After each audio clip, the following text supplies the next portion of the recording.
एक चुटकी जहर। आरती नाम की एक लड़की अपने पति और सास के साथ अपने ससुराल में रहने लगी। कुछ ही दिनों के बाद आरती को आभास होने लगा कि उसके सास के साथ पटरी नहीं बैठ रही है। सास पुराने ख्यालों वाली थी और बहू नए विचारों वाली। आरती और उसके सास का आए दिन झगड़ा होने लगा। दिन बीते, महीने बीते, साल भी बीत गया। ना तो सास टिप्पा टिप्पणी करना छोड़ती और ना ही आरती जवाब देना। हालत बद से बदतर होने लगी। आरती को अब अपनी सास से पूरी तरह नफरत हो चुकी थी। आरती के लिए उस समय स्थिति और भी बुरी हो जाती जब उसे भारतीय परंपरा के अनुसार दूसरों के सामने अपनी सास को सम्मान देना पड़ता था। अब वो किसी तरह सास से छुटकारा पाने की सोचने लगी। एक दिन जब आरती का अपनी सास से झगड़ा हुआ और पति भी अपने माँ का पक्ष लेने लगा तो वो नाराज होकर मायके चली आई। आरती के पिता आयुर्वेद के डॉक्टर थे। उसने रो रो कर अपनी व्यथा पिता को सुनाई और बोली, आप मुझे कोई जहरीली दवा दे दीजिए जो मैं जाकर उस बुढ़िया को पिला दूं, नहीं तो मैं अब ससुराल नहीं जाऊंगी। बेटी का दुख समझते हुए पिता ने आरती के सिर पर प्यार से हाथ फेरते हुए कहा, बेटी, अगर तुम अपने सास को जहर खिलाकर मार दोगी तो तुम्हें पुलिस पकड़कर ले जाएगी और साथ ही मुझे भी, क्योंकि वो जहर मैं तुम्हें दूंगा। इसलिए ऐसा करना ठीक नहीं होगा। लेकिन आरती जिद पर अड़ गई। आपको मुझे जहर देना ही होगा।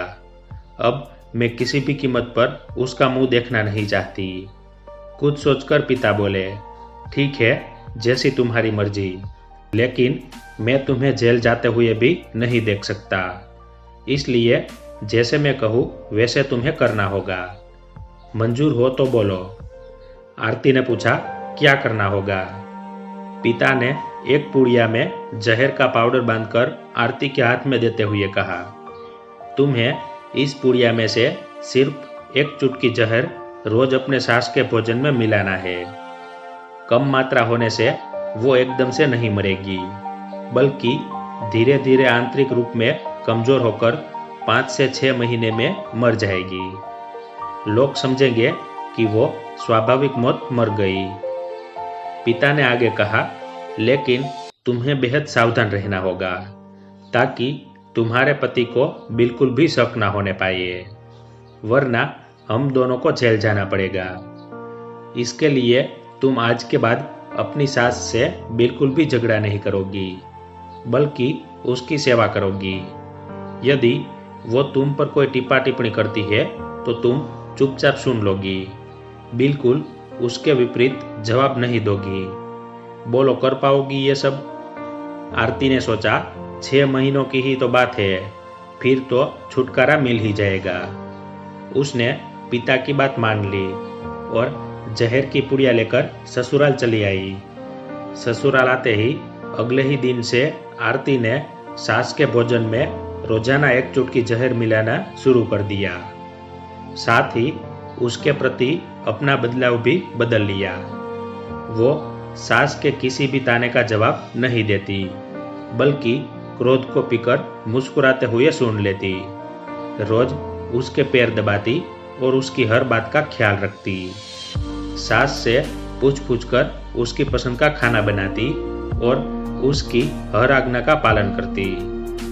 कुछ हफ्ते बीतते बीतते सास के स्वभाव में परिवर्तन आना शुरू हो गया। बहू की तरफ से अपने तानों को प्रति उत्तर न पाकर उसके ताने अब कम हो चले थे, बल्कि वो कभी कभी बहू के सेवा के बदले आशीष भी देने लगी थी। धीरे धीरे 4 महीने बीत गए। आरती नियमित रूप से रोज सास को एक चुटकी जहर देती आ रही थी, किंतु उस घर का माहौल अब एकदम से बदल चुका था। सास बहू का झगड़ा पुरानी बात हो चुकी थी। पहले जो सास आरती को गालियां देते नहीं थकती थी, अब वही आस पड़ोस वालों के आगे तारीफों के पुल बांधने लगी थी। बहू को साथ बिठाकर खाना खिलाती और सोने से पहले जब तक बहू से 4 प्यार भरी बातें न कर ले, उसे नींद ही नहीं आती थी। छठा महीना आते आते आरती को लगने लगा कि उसकी सास उसे बिल्कुल अपनी बेटी की तरह मानने लगी है। उसे भी अपनी सास में माँ की छवि नजर आने लगी थी। जब वो सोचती कि उसके दिए जहर से उसकी सास कुछ ही दिनों में मर जाएगी तो वो परेशान हो जाती है। इसी ऊहापोह में वो अपने पिता के घर दोबारा जा पहुंची और बोली, पिताजी, मुझे उस जहर की असर को खत्म करने की दवा दीजिए, क्योंकि अब मैं अपनी सास को मारना नहीं चाहती। वो बहुत अच्छी है और अब मैं उन्हें अपनी माँ की तरह चाहने लगी हूँ। पिता ठठाकर हंस पड़े और बोले, जहर? कैसा जहर? मैंने तो तुम्हें जहर के नाम पर हाजमे का चूर्ण दिया था। ये सुनकर बेटी निश्चिंत हो जाती है और फिर बेटी अपने परिवार के साथ खुशी खुशी रहने लगती है। धन्यवाद।